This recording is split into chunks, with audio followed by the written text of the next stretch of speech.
Hey now, Brawlers, it's time for another Board Game Brawl review with Nick Minahan, sponsored by BoardGameBliss.com.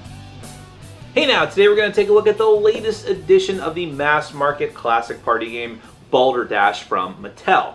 Balderdash is a game all about trying to bluff out your opponents, or maybe just trying to be as accurate as possible if you really think that you know the definitive answer to one of the clues that are given in the game. One player is going to be the judge, is going to read off the category card, and the categories go words, like weird words, or crazy laws, or initials, and you and the other players have to come up with what you think is a appropriate definition for that clue. So if it's a weird word, you just kind of come up with a definition. If it's a movie title, you have to come up with what you think the plot of that movie is, and so on and so forth. Your goal is to get the other players to believe that your definition is the correct one, and you get extra points if you can actually guess what the real definition is. It's only slightly more nuanced than that, so let me go ahead and give you a brief overview of how the game is played. Then we're going to come back and I'll let you know what I think.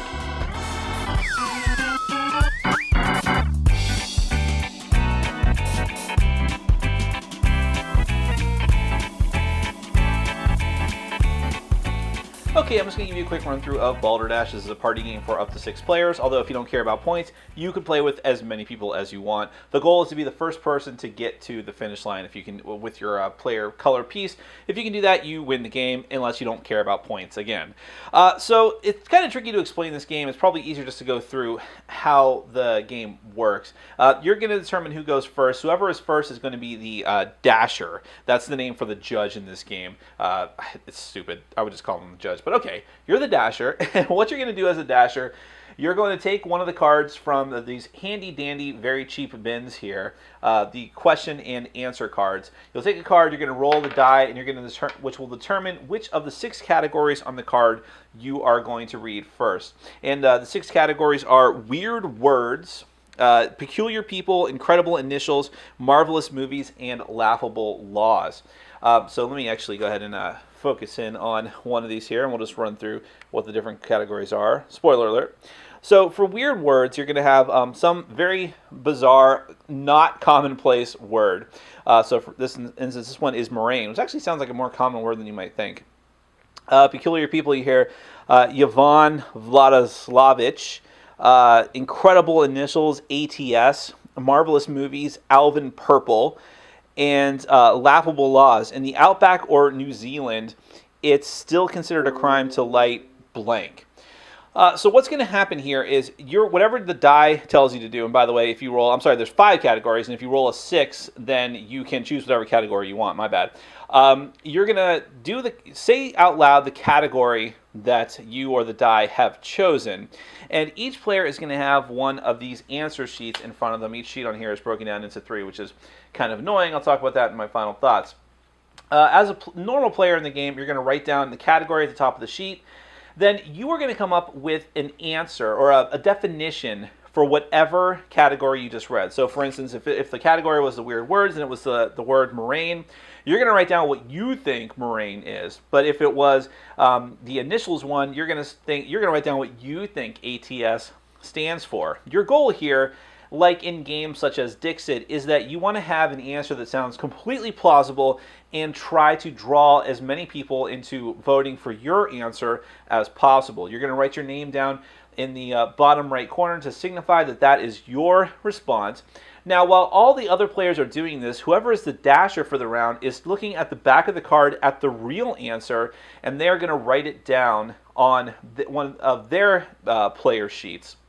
Then, when everyone's finished, the Dasher is going to collect all their sheets plus the real answer sheet, randomize them, and I would recommend, in our group, we recommend reading them all ahead of time so that you can keep yourself from laughing in case that might happen. You want to keep a straight face for all these different responses, because then after they're randomized, you're going to read them all out loud, trying not to put any particular emphasis on the ones that you think are fake or the one that you know is the real answer. Once you've read through all of them, starting clockwise from whoever is the Dasher, those players are going to choose the response that they think is the real response.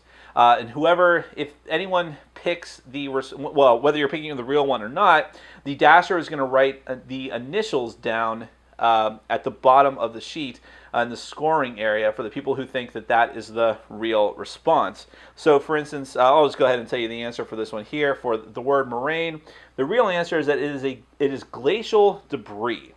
So, in place of that, someone might write for moraine. It might be I don't know. It's tough to do this stuff on the spot. For moraine, they might write that it's a town in Ohio, or they might write that it was a state, like a fugue state of mind, whatever it might be. You want to make your answer sound as professional as possible, but maybe not too wordy, but sometimes it's okay if it's too wordy. And your ultimate goal is just to try to draw votes away from people. Now, how the scoring in the game works, first off, if you, for every answer that one of the players gets, that someone votes for their answer, they're going to get a point. So they'll move themselves up on the scoring track. 2 points go for whoever guessed the real answer. So if you're one of the normal players and you guessed whatever real answer the Dasher wrote down, you're going to get 2 points. The Dasher gets 3 points if nobody guessed the real answer, which does happen from time to time.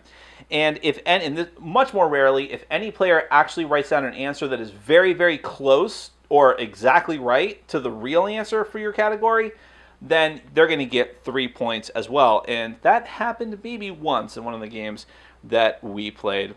In any event, once you're done, you're going to put the card into the discard pile. Dasher is going to move to the next player, and then you're going to do it all over again. You're going to keep going until one player gets to the finish line.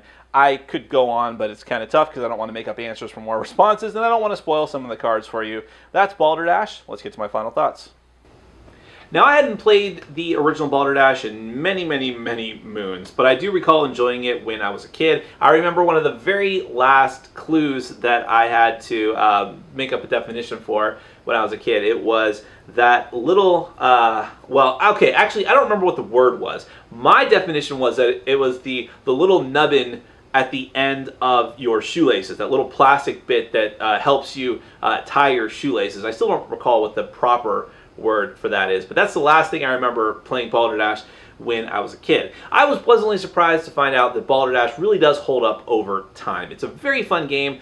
There's a reason I think that it has endured the test of time. The thing is, there's a lot of party games that endure the test of time, and they're not all that great. I never thought Scattergories was that great, or Taboo. Those games just didn't work for me, but Balderdash still does work at this point because I feel that it's a smart party game. You're trying to bluff out your opponents, but you're also trying to give if you think you know the right answer, or you think you could be really close, to give a proper response, and then trying to discern from all the different responses that the players give which one you think is the right answer, knowing that, especially if you're playing with gamerly gamers, that they are going to totally try to game the system and try to come up with clues based on previous correct answers that you've heard that sound really, really plausible. If it's the plot to a movie, if you've heard clues or answers from plots of movies before, you can write out an answer that sounds like, oh yeah, that's totally something that would be written on the card. So you can game the system in that way, but I think that's part of the fun of the game. There's a couple of irksome things about the game. Well, one of the things isn't necessarily an irksome thing. It's just something that you need to keep in mind, and I just kind of touched on it there. This game is highly dependent on who you play it with. If you play with a group of gamerly gamers, or not even gamerly gamers, just people who are familiar with the game and the ins and outs of it, you are much more likely to have a fantastic time with it, because these people are going to give very thoughtful and nuanced responses. And when I say thoughtful and nuanced, sometimes they're just freaking ridiculous and hilarious, but that doesn't mean that they're not necessarily true and accurate to the clue that is being given, especially when it comes to the weird words, which is probably the best overall category. That's why it's the #1 category. But if you play with people who are either just new to Balderdash in general, or who just don't have a mind for this game, and I don't mean to sound elitist when I say that, some people are just not good at this kind of game. It's just not their thing. And when you play with those people, some of the negative parts of the game start to come to the fore. I mean, it can be very, very obvious which responses are not the right ones, and that can kind of blow around, or at least make it kind of anticlimactic in some regards. And it makes it very tough for that person, because a lot of the game is drawing votes away from people Dixit style. But that's one little finicky thing. A more irksome thing is that I don't recall this game being nearly as fiddly as it is. And the first time that you play this kind of goes away after you've played the game a few times. At least in its current incarnation, I don't recall how fiddly some of the other versions were.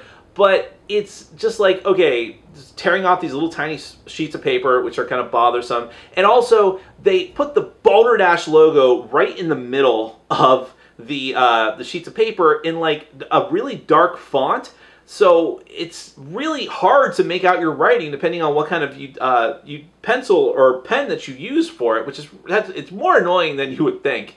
So a lot of people in our group ended up writing around that logo, so that's one thing. And then they're really tiny, and then trying to figure out, okay, I'm writing the category at the top, but it says question, do I even need to do this? And then how we're writing our initials down, does that have to be initials? Why don't we just use our first names? And then pulling them together, making sure that the dasher remembers to write down the real answer and randomizes them. Reading them ahead of time is almost essential as the dasher in order to not laugh and to keep a straight face through every response and not give away any tells when it comes to the real answer. Because of all these things, the game is just way fiddlier than I remember, and you'll get it. I mean, after the first time, it's not a very complicated game, but for a party game, it was kind of annoying. But really, other than that, the game is solid. It's a lot of fun. It's very clever, and I'm actually eager to play it again, and it's definitely going to stay in my collection together with other party games that I have, because even though it's got some elements in common with other games that I like I keep mentioning Dixit and how that system works, it's still its own thing and a very cool thing at that, and I hope that they release more and more cards for this new edition. That is Balderdash, the newest edition from Mattel. Thanks for watching. Follow us on Facebook, Twitter, and Patreon. And make sure to check out our sponsor, Board Game Bliss, where you can find an amazing selection of games from around the world. BoardGameBliss.com. Thanks for your support.